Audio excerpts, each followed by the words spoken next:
की जनता के सम्मान में कांग्रेस मैदान में अरे भाजपा हाय हाय अरे मेयर हाय हाय पाछળ આવો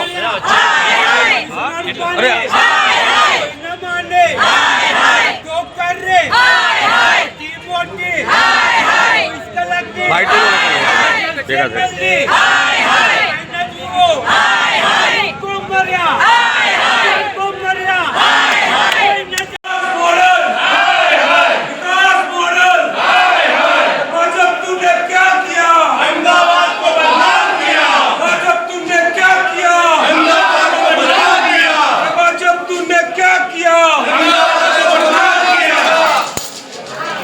कांग्रेस मैदान में सम्मान में कांग्रेस मैदान में कॉर्पोरेटर नहीं जो कांग्रेस मैदान में कॉर्पोरेटर आ बाजू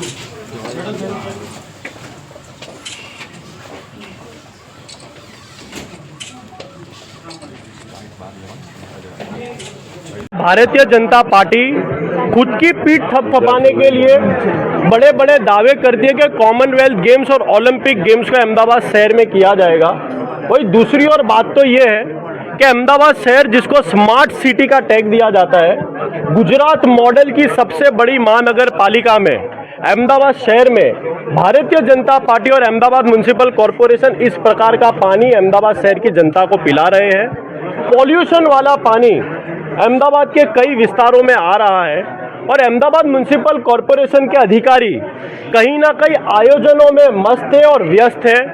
वीवीआईपीओ के बंदोबस्त में उनको लगाया गया है, लेकिन अहमदाबाद की शहर की जनता को ऐसे पानी पीने की हालात में भारतीय जनता पार्टी ने छोड़ दिया गया है। कांग्रेस पार्टी का आज पूरा डेलीगेशन अहमदाबाद शहर कांग्रेस के प्रमुख सोनलबेन सभी कॉरपोरेटर की आगेवानी आज मेयर श्री को मिलकर ये रजूआत की गई है कि अहमदाबाद शहर की जनता को शुद्ध पानी दिया जाए। लगातार अहमदाबाद शहर स्मार्ट नहीं बीमार बनता जा रहा है। कांग्रेस पार्टी का ये मानना है कि अधिकारी ऐसे ही व्यस्त रहे और मस्त रहे तो आने वाले समय में अहमदाबाद की स्थिति भी इंदौर जैसी और गांधीनगर जैसी होने वाली है। कांग्रेस पार्टी ने क्लियरली कहा है कि यदि इस प्रकार की सिचुएशन को ठीक नहीं किया गया तो और कड़ा आंदोलन करने में आएगा। છેલ્લા થોડાક દિવસોથી આપ રિપોર્ટ જોઈ રહ્યા છો અને અમારા કાર્યકર્તાઓ કોર્પોરેટરોએ પણ પોતે સ્થળ ઉપર જઈને જોયું છે કે અમદાવાદમાં ઘણી બધી જગ્યાએ દૂષિત પાણીની અને ખાસ કરીને પૂર્વના વિસ્તારમાં દૂષિત પાણીની સમસ્યા વકરી ગઈ છે। આ પાણી પી તો શકાય જ નહીં, પરંતુ રોજિંદા જે દિનચર્યાના કામ છે એમાં પણ વાપરી શકાયું નથી। એને માટે અમે લોકો સેમ્પલ પર લાયા છે અને મેયરને બતાવ્યા છે। અમે મેયરને રજૂઆત કરી છે કે જ્યારે ઇલેક્શન ગમે ત્યારે આવે તે વખતે એના પહેલાં પોતાના જે અધિકારીઓ જે છે કહેવાય છે કે જુદા જુદા કામમાં વ્યસ્ત છે, તેની વચ્ચે સમય કાઢીને આ વિસ્તારોમાં પાણીની સમસ્યાને માટે શું કરવા માગે છે। આ ફક્ત કંઈ અમે ખાલી રિપ્રેઝન્ટેશન લઈને આવ્યા છે એનાથી વાત પતી નથી જતી।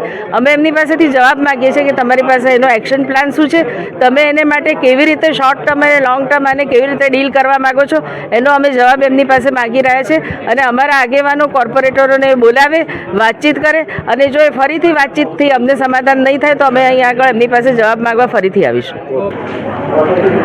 આશરે લગભગ 480 ચોરસ કિલોમીટર વિસ્તારમાં વિસ્તરેલા અમદાવાદ શહેરના શહેરીજનોને ઉત્તમ પાયાની સગવડો આપવા અમદાવાદ મ્યુનિસિપલ કોર્પોરેશનની ભારતીય જનતા પાર્ટીની ચૂંટાયેલી પાંખ કટિબદ્ધ છે।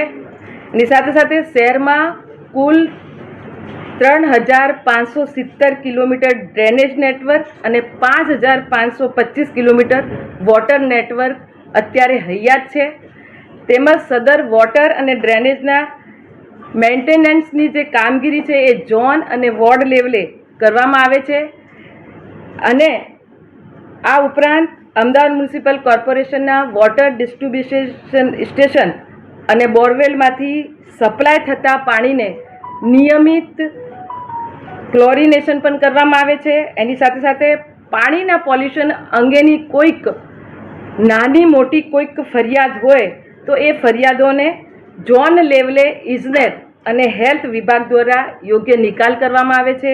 એની સાથે સાથે અમદાવાદ મ્યુનિસિપલ કોર્પોરેશનના ઇજનેર અને હેલ્થ વિભાગ દ્વારા કરવામાં આવેલ કામગીરીના કારણે શહેરમાં કોઈ પણ પ્રકારની રોગચાળાની પરિસ્થિતિ ઉદ્ભવી નથી. એટલે કે જ્યારે પણ કોઈક આવી નાની મોટી આવી ફરિયાદ કે આવડું મોટું મહાનગર છે ક્યારે પણ આવી જાય સ્થાનિક રહીશો દ્વારા, તો એના નિરાકરણ માટેનું નિરાકરણ માટેનું તાકીદ ધોરણે સ્ટેન્ડર્ડ SOP મુજબ આનું નિકાલ કરવામાં આવે છે.